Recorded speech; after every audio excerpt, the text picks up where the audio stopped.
This is Florida Gulf Coast University. Was that one that was, has that got a tag on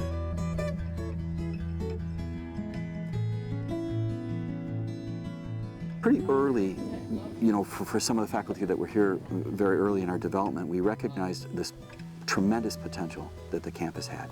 So the campus ecosystem model was an approach to developing both curriculum and scholarly activity that was tied first specifically to the campus, and then thinking about the watershed of the Estero River that flows into Estero Bay that we're part of, and then thinking about the larger landscape of Southwest Florida, so that we think very consciously about what we're doing in the curriculum.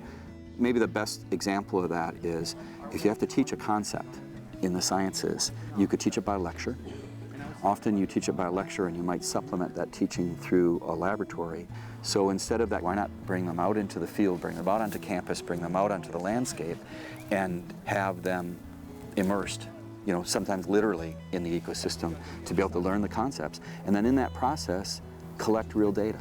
Not fake up some experiment, but be part of long-term monitoring programs so that what we're teaching is generating data sets that are also helping inform policymakers and managers about the direction that the ecosystems were going and the proper ways we should interact with them. We have 355 acres of federally protected wetlands that we have to take care of, mitigate, and actually oversee, as well as the developed part of campus with the landscape and the grasses and stuff. So the whole thing, 760 acres, is really what I look at. We have representatives of almost all the ecosystems in Southwest Florida except for the coastal ones. So I know when I teach my freshman non-majors course, which is Ecosystems of Southwest Florida, I can do a field trip on campus every week.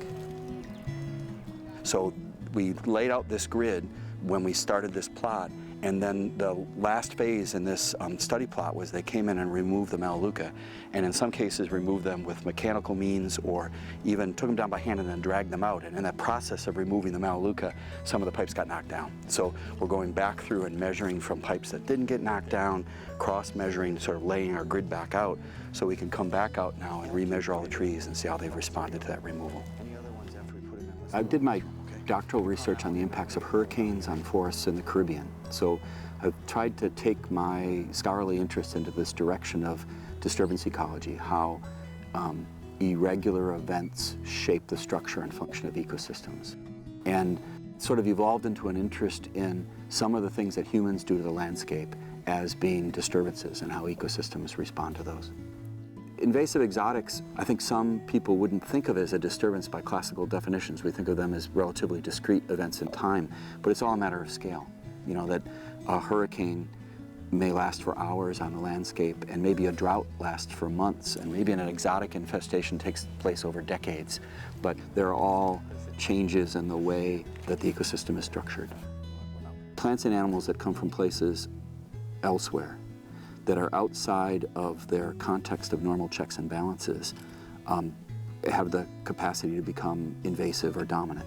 And that the way that manifests itself in the ecosystem is that the native species then get depressed. And so if we think just about plants, when you get a plant like Melaleuca that comes in and shades out and squeezes out a lot of the native vegetation, then the organisms that ate that native vegetation don't have a food supply. And typically what happens is overall the ecosystem becomes less diverse.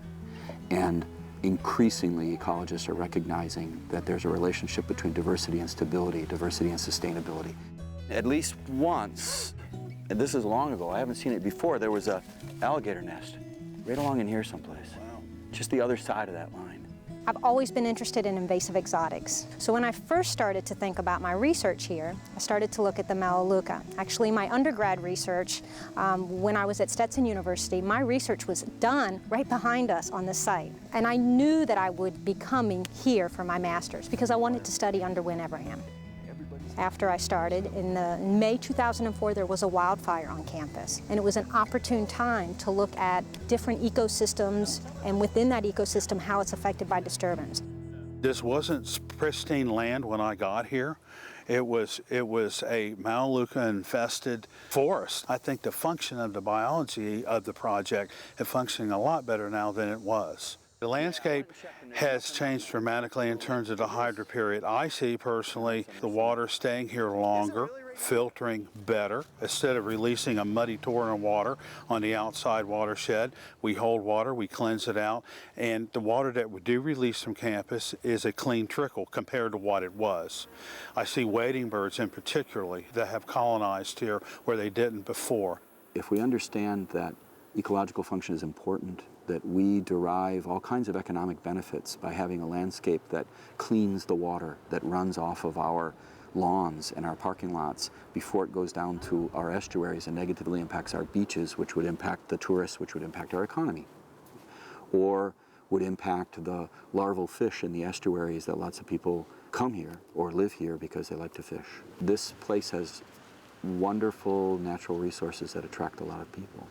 And that if we fail to manage those, we lose those people, we lose that interest, we lose that part of our economy.